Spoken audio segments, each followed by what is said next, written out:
there is an increasing view again amongst Tory MPs and amongst ministers that Boris will not be the person to fight the next general election when it comes in 4 or 5 years' time. Wow. Whether or not that turns out to be true, obviously we'll have to see. But there's a feeling. I think part of it is also a narrative that's been constructed about how Boris has been physically. How he's been.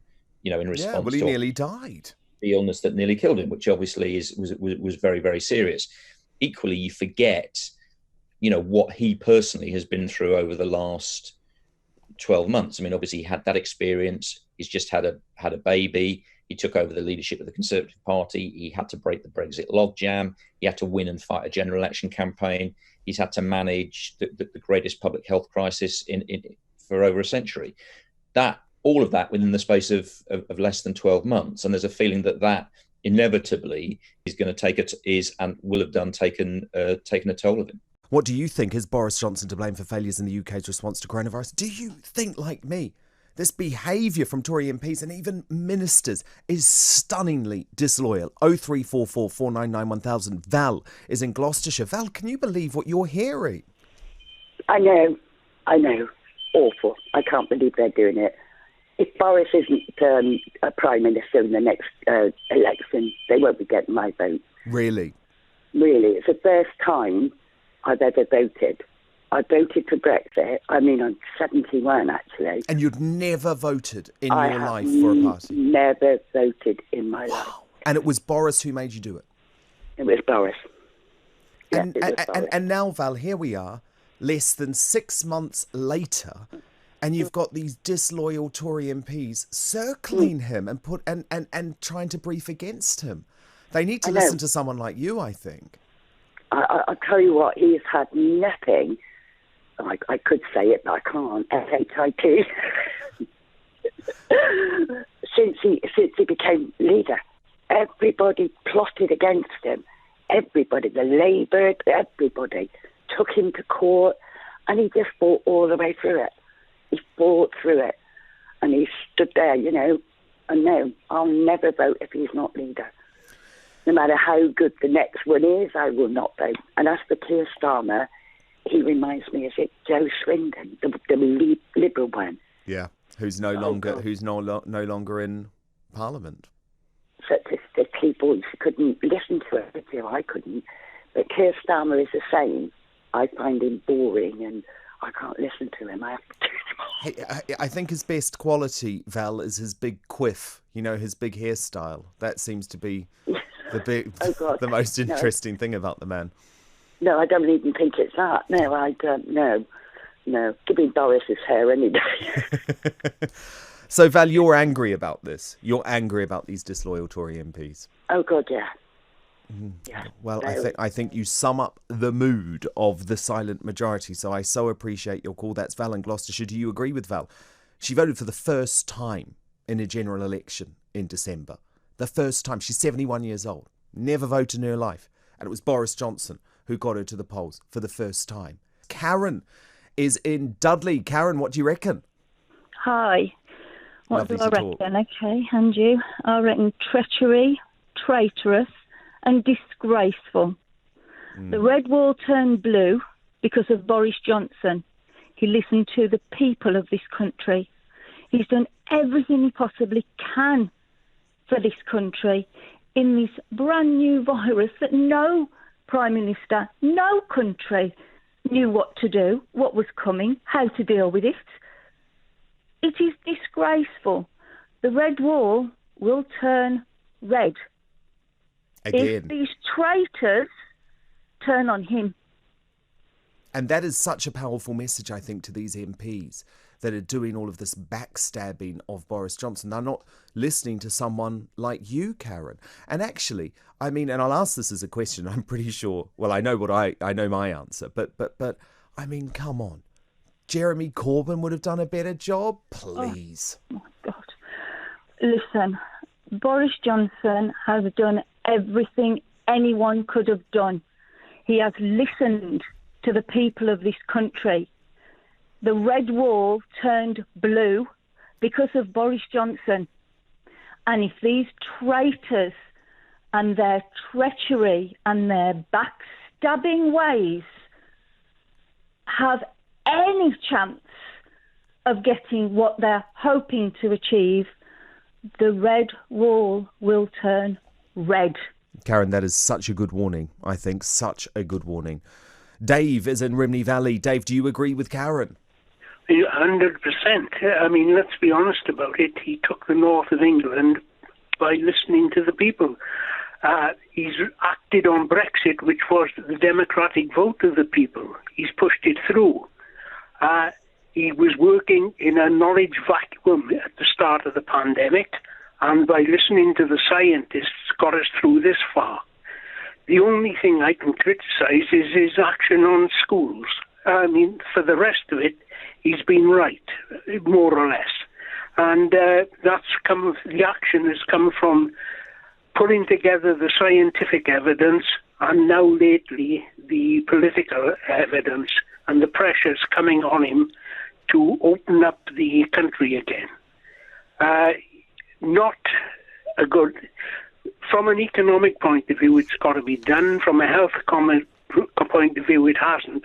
But let's be honest, the lockdown wasn't designed to save lives.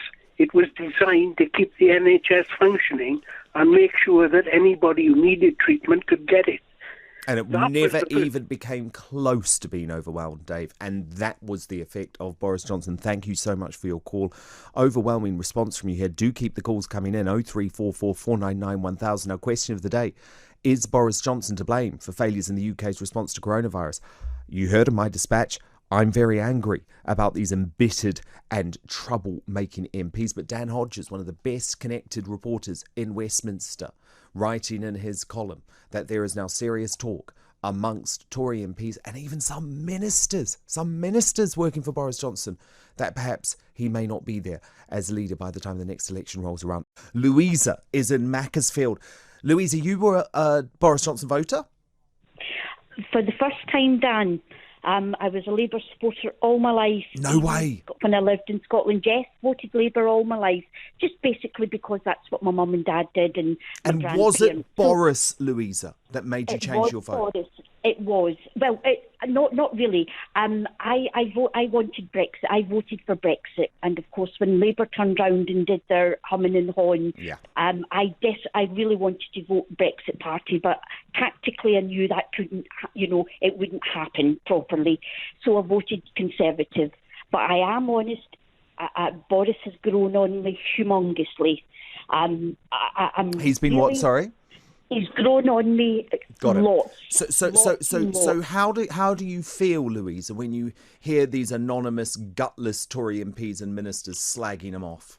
I was just going to say I'm absolutely horrified. I voted Conservative because it was Boris Johnson, not Sunni the Chancellor. Rishi Sunak, I think he's great. He's inexperienced, isn't he? He's doing a great job. Absolutely. I voted for Boris, and if this is true, Dan, I will never vote Conservative. If they do oust Boris, I will never vote Conservative again. And let me tell you, I'm also a member of an online group it's called Back Boris, and thousands of members on it. And Boris is hugely popular, and they're already saying that if anything happens, if they oust him, that's it. We lent them our votes. If they get rid of Boris, they'll get rid of my vote too. And I think many thousands more around the country, which is why the media coverage of Boris Johnson is so disgraceful, Louisa, and I wish people would listen to someone like you, Labour voter all your life, and it's Boris. That's the man that gets you over to the Tories. Mark from Brighton is on the line. Mark, do you think this is right, Dan Hodges reporting that Tory MPs and ministers are already speculating about whether he'll be leader at the next election? Yes, I'm afraid I do. And I think it's highly disloyal. I mean, 2 points. First of all, obviously, we all know Boris Johnson nearly died, or was very seriously ill. I wouldn't say nearly died. That's probably an exaggeration. Well, no, I mean, I think he said that himself. I think we can say that, actually, Mark. He went through a near-death experience. He was in intensive care battling COVID-19. And he had a really bad experience. You had Matt Hancock also have quite a bad time of it. Dominic Cummings, and it's the hypocrisy of it all. You know, I've heard people bleating, sorry to use the expression, but bleating about, Dominic Cummings and he broke lockdown. What about the 4 Labour MPs that broke lockdown? No, exactly. You know, Exactly. they didn't have a baying mob outside their house. No, the hypocrisy, Mark, has been insane. Pav is in Harrow. Pav, what do you think about this talk that Boris Johnson might have to go before the next election? Can you believe it? I mean, he was only elected in December. Whilst I agree with the sentiments that some previous callers have made, I just think that we're missing the bigger picture here, Dan. When you use stuff like disloyalty and dishonourable and treacherous in Conservative Party circles, and I speak as a lifelong member, by the way, I think you're missing the point. You just have to look back. Look at 5